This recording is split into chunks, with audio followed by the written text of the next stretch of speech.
Hey tutorial heads! So today I'm going to show you how to stay safe from the aliens. So first you get to your metal cupboard and if there's any holes, that's okay. You just gotta patch it up with some shiny paper. The more shine the better. You just go ahead and rip off a piece of the shiny paper. And you just put it, you patch it up. Patch up the hole.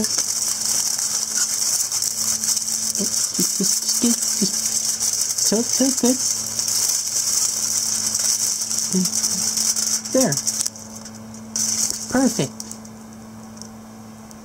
And if that doesn't work against the aliens, make sure you're wearing your rubber hole face. So just go ahead and put that on.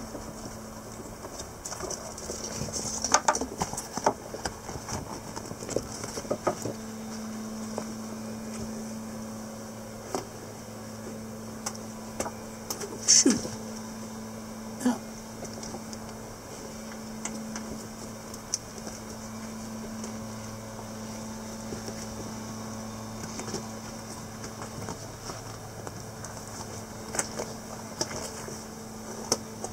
Okay, like and subscribe.